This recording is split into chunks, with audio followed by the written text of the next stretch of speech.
Alors voilà, moi je suis très content d'être avec vous, c'est toujours une joie, l'attente du mois d'octobre, qui est super, et de retrouver aussi des visages de personnes que je connais, d'autres que je ne connais pas, et puis des jeunes qui ont changé, qui ont été devenus des hommes maintenant, et des femmes, ça fait un drôle d'effet.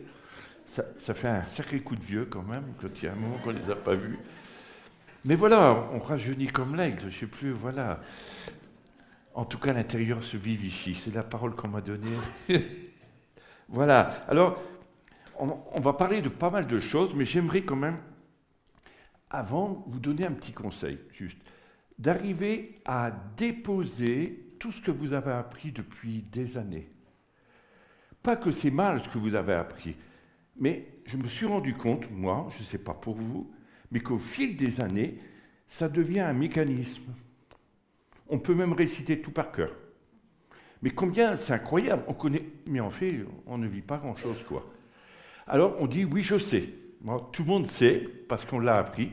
J'ai un beau-fils qui est protestant, il est d'origine réformée, et puis il me récite la Bible par cœur, mais en fait, il ne connaît même pas Jésus, quoi. Ça fait drôle. Parce que tu te dis, mais finalement, on connaît des choses, on est éduqué, on est formaté, pardon pour les mots, hein, mais en fait, je crois qu'aujourd'hui, il faut laisser, peut-être déposer tout ce qu'on croit être juste, puis ouvrir notre esprit pour comprendre la parole de Dieu. Comme il est dit dans Romains 12,2, le renouvellement de l'intelligence pour connaître la pensée de Dieu, ce qu'il veut pour nous, connaître ce qu'il a préparé, peut-être devenir des chrétiens un peu plus mûrs, peut-être, pour dire, voilà, je laisse l'Esprit toucher mon esprit pour pouvoir connaître la volonté de Dieu qui est bonne, agréable et parfaite. Il ne faut pas, non pas que tu attends de la parole quelque chose, mais que l'Esprit te dit ce que la parole te dit pour toi aujourd'hui. Tu comprends ce que je veux dire? Ça veut dire que, en fait, souvent, je disais, on connaît, mais est-ce que tu vas laisser pendant toute la semaine l'Esprit de Dieu t'interpeller dans ton cœur pour te montrer si c'est pour toi ou pas pour toi? En fait, ça ne devient plus la parole qu'on a entendue, mais ça devient une parole réma qui transforme nos cœurs, bouleverse, comme cette épée qui va jusqu'au fond de nous, à double tranchant, comme il dit le Seigneur, et puis qui nous amène à vivre des choses très fortes. Alors, oui, je redis ça, hein, non pas ce que tu entends de la parole, mais ce que l'Esprit te dit par la parole. Et c'est complètement différent. Hein. Vous noterez, c'est un beau slogan, ça. Voilà. Donc voilà, alors je pense qu'il faut faire comme ça. Non pas que je pense que je suis meilleur en vous expliquant des choses, mais pour ma part, c'est par des expériences. Quand on grandit avec Dieu, il arrive à un moment donné, on a des crises spirituelles. C'est merveilleux, des crises spirituelles, parce que ça nous permet de remettre tout en question, puis de revenir à l'essentiel. Alors, on va parler beaucoup de l'Apocalypse. Oh, ça va plaire à tout le monde, mais peut-être pas comme je vais vous le dire. Mais en fait, on va voir l'Apocalypse 2. Vous allez dire, voilà, là, comment il va durer de temps? Toute la semaine. Mais je vais faire des choses très courtes, mais très incisives. Puis vous laisserez l'Esprit vous parler. Puis peut-être demain, dans les groupes, vous partagerez, moi j'aime ça, et puis vous direz peut-être ce qui vous a touché, ce qui vous a marqué, puis comment on peut changer, comment on peut prier avec vous pour pouvoir aller plus loin, et puis ressortir à la fin de la semaine avec, voilà, l'intelligence renouvelée, et comprendre la volonté de Dieu beaucoup plus facilement, en tout cas. Voilà. Alors, je vais directement dans Apocalypse 2, chapitre 2, verset 2. Chapitre 2, verset 2. Et il est dit, il parle à l'église des Éphésiens, d'Éphèse. Je connais tes œuvres, ton travail, mais il nous parle aussi à nous, hein, et ta persévérance. Je sais que tu peux supporter les méchants, que tu as éprouvé ceux qui se disent apôtres et qui ne le sont pas, et que tu les as trouvés menteurs. Jésus sait tout. Ben alors il sait tout. Tout de ta vie, tout de ta personne, même les choses qui sont cachées, il le sait. Ça va très loin. C'est à la fois, je crois, une consolation, mais c'est aussi un défi. C'est rassurant qu'ils connaissent aussi ce qui se dissimule derrière un petit vernis de distinction de notre vie, tel que les autres le perçoivent. Parce que les gens nous perçoivent d'une certaine façon, mais en réalité, ils ne savent pas tout. Oh, qu'il est formidable. Et je crois que Dieu va tellement plus loin. Je crois qu'il comprend les véritables motivations et les véritables buts qui guident notre vie. Il sait pourquoi tu es là. Tu es peut-être juste venu pour avoir une parole par Hervé. Raté. Il n'y en aura pas la semaine. Oh! Bon, je m'en vais. Non, j'ai dit ça comme ça. Lui, il est content. Il m'a dit tout à l'heure, tout est bien, mais quand tu donnes une parole, c'est ça que tu m'as dit tout à l'heure, là, ça fait mal. Mais, et c'est vrai, c'est tout à fait ça, mais quand Dieu dit quelque chose, pas un homme, mais quand l'Esprit percute notre cœur par quelque chose, ça change tout, n'est-ce pas? Alors il connaît ça, les véritables motivations. Il compatit aussi face à nos limitations personnelles. C'est un Dieu d'amour, hein, qui nous entrave et qui nous use, qui nous vieillisse, qui nous fatigue, toutes ces choses. Il connaît parfaitement notre passé, ce que les autres aussi ne peuvent pas apprécier en nous. Combien vous avez d'ennemis? Il y a des gens qui ne vous aiment pas. Hein. Moi, depuis que je fréquente Jean-Marc, j'ai des problèmes. Je suis mis de côté. Mais c'est bien. Et c'est vrai. Il sait et il apprécie à sa juste valeur et ça nous réconforte quelque part. Parce que des fois, notre entourage ne comprend pas, il ne nous apprécie pas, mais lui, il sait. Et il reconnaît ça.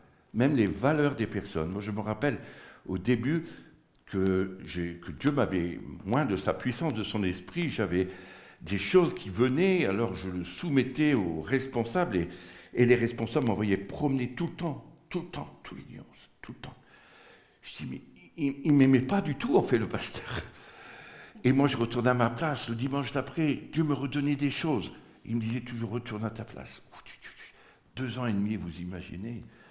Bon, il y en a qui ont attendu 40 ans. Il faut que Moïse descende de la montagne. Mais après, qu'est-ce qu'on va faire? Et Dieu dit, continue. J'ai fait, jusqu'au moment où on a pu parler. Et en fait, il avait tellement peur que je prenne sa place, quoi. Mais moi, j'en avais rien à faire de sa place de pasteur. Je disais, mais tu es toi, moi j'ai juste dit ce que Dieu me montre, c'est tout. Et je crois que des fois on est comme ça, mais Dieu sait. Et à un moment donné, c'est Dieu qui agit dans nos vies et qui nous amène là où lui, il a décidé. Et ça c'est réconfortant, je pense. Parce que même si les autres n'apprécient pas, Dieu sait. Il dit qu'il relève celui qui a été abaissé et il rabaisse celui qui a été élevé. Et je crois que c'est très important. Mais nous, on y trouve aussi des défis. Rien ne reste caché aux yeux de Dieu. Ça, c'est terrible. Je crois que Dieu, comme des yeux perçants, des yeux de l'aigle, qui voient jusqu'au plus profond de nos vies. C'est terrible, on a envie de se cacher. Et quand il disait là, dans le passage, il dit, même quand tu étais sous le figuier, je savais que tu étais là-bas. Pouah. Je me rappelle une fois, Dieu m'a donné une parole pour un homme d'affaires important, et il était dans les problèmes pas possibles parce qu'il y avait obligé de licencier, c'était terrible, c'est humiliant pour un homme d'affaires chrétien de licencier des gens. Et Dieu me montre que dans son coffre-fort, dans sa maison, il y avait un coffre-fort, il y avait un plan de quelque chose qu'il avait préparé depuis des années, puis qu'il a laissé là, parce qu'il dit que ce n'est pas utile, mais il l'a gardé. C'était un ingénieur, il était très doué. Et je lui dis, à cet endroit, dans sa maison, à l'endroit exactement où elle est, le coffre, et il s'est levé, mais vous êtes venu chez moi? Je dis, non, je ne connais pas votre maison, je ne suis jamais allé chez vous. Et il dit, mais c'est la vérité. Et je lui dis, maintenant tu vas sortir ce projet, tu vas le mettre en route et recréer une nouvelle entreprise avec un nouveau projet, en plus de celui que tu avais. Et il a réembauché tous ceux qu'il a licenciés. C'est de la folie, quoi. Et j'ai dit, mais Dieu va au profond, mais il connaît même l'intimité de nos vies, même qui que nous soyons, il sait. Même les gens qui ne le connaissent pas, il sait tout, en fait. Il a des yeux perçants, il nous pénètre et voit que derrière notre apparence extérieure. On a des fois une belle apparence, mais qu'est-ce qu'il y a au fond? On peut être de très bons chrétiens qui crient Alléluia tous les dimanches, hein. Gloire à Dieu, tout est bien, mais au bout du compte, qu'est-ce qu'il y a de vrai? Et c'est ce qu'il disait aux Éphésiens. Tu te rends compte, il a dit qu'au début, ils se trouvaient formidables parce qu'ils ont résisté, ils ont mis de côté, mais dans votre vie, il y a ça aussi. Tu te rends compte, il leur dit quelque chose de beau, puis d'un seul coup, il va percer pour montrer qu'il y a aussi des choses qui ne vont pas. Et je pense que c'est ce que Dieu voudrait faire dans la semaine, je crois, en tout cas. Rien ne reste caché. Il connaît nos œuvres, tout comme il connaissait les œuvres véritables des Éphésiens. Il savait vraiment leur fond. Et pour nous, c'est quand même des gens qui nous paraissent Éphésiens, Éphèse quand même. Eh bien pourtant, il y avait tellement de choses qui n'allaient pas dans cette église-là. Et c'est ce qu'il montre là. Il voit non seulement notre obéissance, mais aussi la rébellion intérieure et notre résistance à sa volonté et à ses voies pour nous. Combien vous avez de fois résisté alors que Dieu vous a parlé? Combien de fois vous avez attendu et vous avez dit non, c'est pas pour moi, non, je ne veux pas, ou il m'a parlé mais je ne veux pas l'écouter. Et je resterai buté dans ce que je fais. C'est terrible. Et plus ça va, plus on s'enfonce. Plus on s'enfonce, plus c'est difficile à ressortir. Jésus n'ignorait pas non plus la persévérance et la patience des Éphésiens, leur fidélité à dénoncer toutes les hérésies qu'il y avait, leur travail inlassable pour la cause de la justice. Mais il était très conscient quand même du fait qu'il avait perdu la joie de leur relation avec lui et qu'ils essayaient de vivre par leur propre force. Sincèrement, si vous êtes sincère, est-ce que vous vivez par votre force ou par l'Esprit, par votre connaissance ou par l'Esprit de Dieu? Sincèrement, moi je vous assure, après beaucoup d'années, je me suis posé la question. Et tu te dis, mais c'est vrai, Seigneur, mais je connais tout ça par cœur, alors qu'est-ce qui est vrai ou pas vrai dans tout ça? Et il disait ça aux Éphésiens. En fait, ils ont lutté, combattu, c'était des très bons chrétiens, quoi, quand même. On est tous des bons chrétiens, mais en fait, Jésus dit non. Tu vis par tes propres forces. Tu tiens le coup parce que tu as ta connaissance. Tu sais trop de choses. Laisse l'Esprit te parler un tout petit peu, juste pour le laisser te toucher et laisser mettre à la lumière les choses qui sont cachées. Je t'assure qu'après, notre vie change. Parce qu'on ne peut plus être les mêmes quand tu te retrouves devant Dieu et mis à nu, comme ça. Je crois que des fois, c'est tellement dur. Aujourd'hui, beaucoup d'églises, c'est comme ça. C'est ce qui me fait beaucoup de peine. Dans beaucoup d'églises, on vit sur un passé, sur un héritage spirituel. Ces années d'héritage. Mes parents étaient chrétiens, je suis chrétien. Jésus dit, j'en ai rien à faire, pas du tout. Mais c'est terrible s'il te dit ça d'un seul coup. Tu as vécu sur un acquis de tes parents, mais tu n'es pas du tout bougé toi. C'est terrible. Et je crois que Dieu veut nous parler. On a vraiment besoin peut-être de changer. Et je pense que c'est ce qui est en train de se passer dans les églises aujourd'hui. Est-ce qu'on va accepter de reconnaître ces choses et de changer? Laisser l'Esprit nous percer notre cœur. Je crois qu'on ne peut pas jouer un jeu avec Jésus. Alors pourquoi on essaie de jouer? On essaie de jouer au bon chrétien. Mais pourquoi? Alors qu'on sait pertinemment qu'il n'y a rien de caché. On nous fait belle figure. C'est vrai. On ne peut pas jouer. Recommençons à nouveau avec lui, je crois, aujourd'hui, et on lui permet, à lui, de nous changer, nos motivations, nos valeurs profondes, ce qui entraînera en nous une fraîcheur, une vitalité, que même les autres le verront. J'ai vu dans des personnes, j'essaie d'écouter l'esprit quand je vais à un endroit, c'est pour ça que des fois, vous allez dire il ou pas, mais je suis déjà branché sur autre chose. Alors, je suis désolé, mais mon cœur est aussi dans la louange, j'aime beaucoup. Mais j'ai vu des personnes changer. J'ai vu des personnes que j'ai vues depuis plusieurs années ici, transformées. J'en ai parlé un peu avec Jean-Marc, je dis, mais cette personne, mais c'est incroyable, il s'est passé quelque chose. Et ça m'a fait un tel bien, et sa façon d'être, sa façon de parler, j'ai trouvé ça formidable. Et j'ai dit, waouh, donc c'est possible, je crois qu'il faut laisser l'esprit. Et des fois, c'est un combat quand même. C'est un sérieux combat, regardez pour les Éphésiens, à cause qu'ils avaient des grandes valeurs, des choses formidables. C'est un combat de dire et reconnaître qu'il y a des choses qui doivent changer encore dans nos vies. Jésus revient bientôt, on l'entend depuis longtemps, mais moi, je vois que tout se précipite autour de nous, et je me dis, comme il est en train de travailler son Église, pour avoir une Église parfaite, je crois qu'il y a des sérieux combats qui se produisent, et il y a des gens qui vont disparaître quelque part, en tout cas d'avec lui, parce qu'ils ont résisté. Et moi, ça me fait peur, tout ça. Des fois, je vois des personnes, et je dis, celui-là, il est foutu. Mais ça fait drôle. Puis je dis, oh non, je ne veux pas avoir des pensées comme ça. Et puis comme si Dieu dit, mais écoute, il suit une telle mauvaise voie, quoi.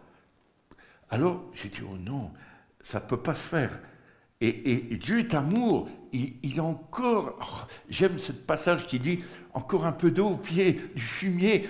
Il ne produit pas de fruits, le figuier, là-bas, allons, oui, mais on va le faire. Je suis juste à côté de la salle.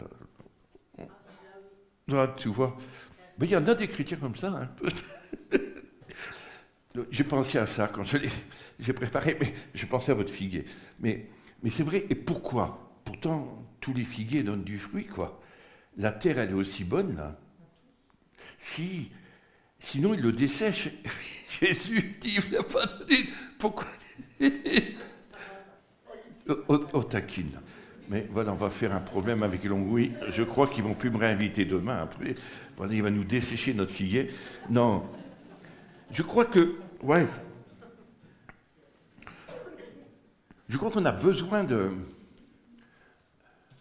d'un changement. Et je disais tout à l'heure, Dieu est en train de travailler son Église pour la transformer, la remettre à son image. Il dit qu'il va chercher une Église glorieuse. Hein.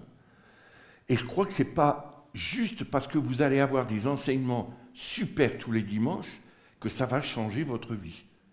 Parce que ça peut très bien nous passer à côté. Puis on peut même répéter le message.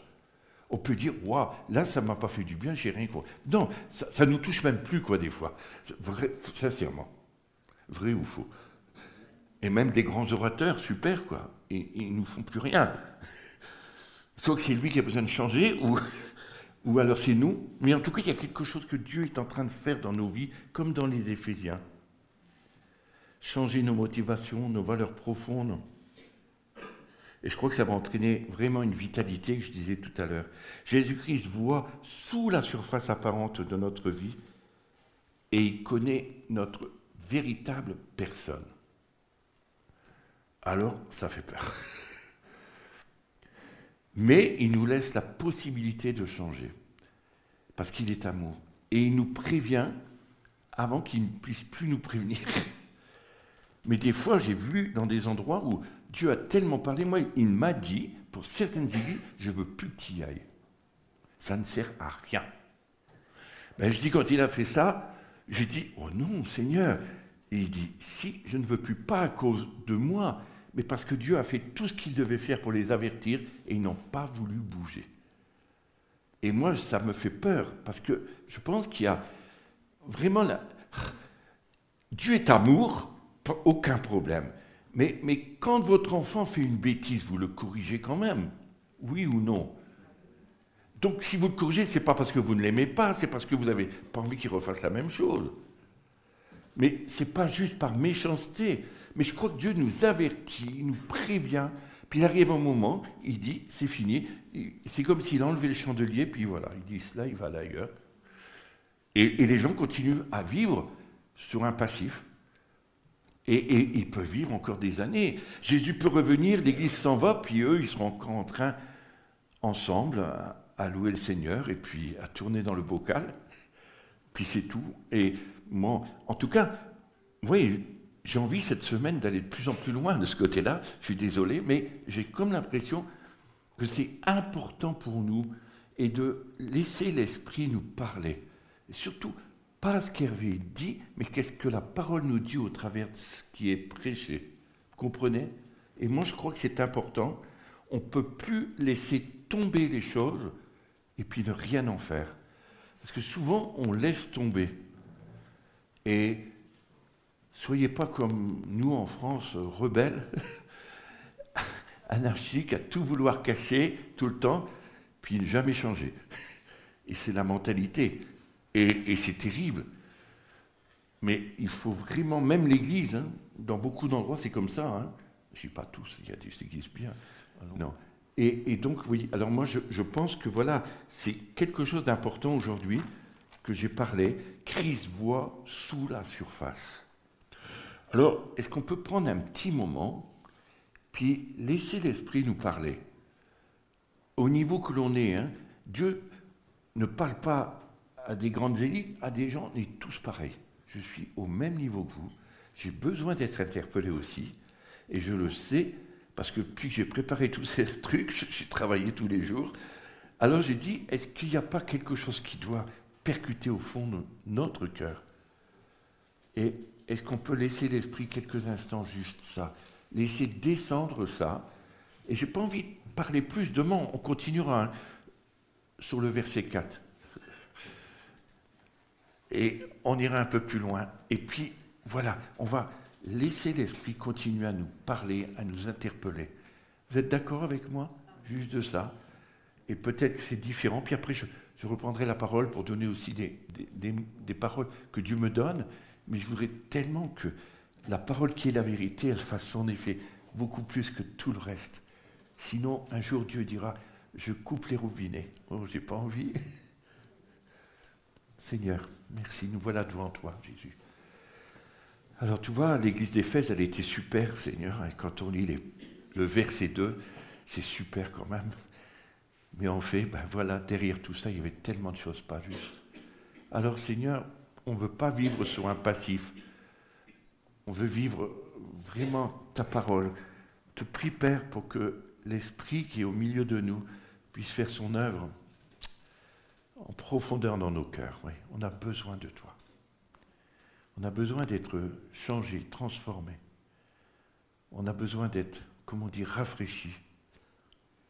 Seigneur, parle à nos cœurs à chacun. Fais ton œuvre, Saint-Esprit, toi. Tu sais mieux faire que n'importe qui. Durant toute cette semaine, tu sais, pour certains, ça va aller très vite, pour d'autres, il va falloir 2 jours, 3 jours. Mais toi, tu fais, tu respectes chacune des vies. Mais tu ne nous lâches pas.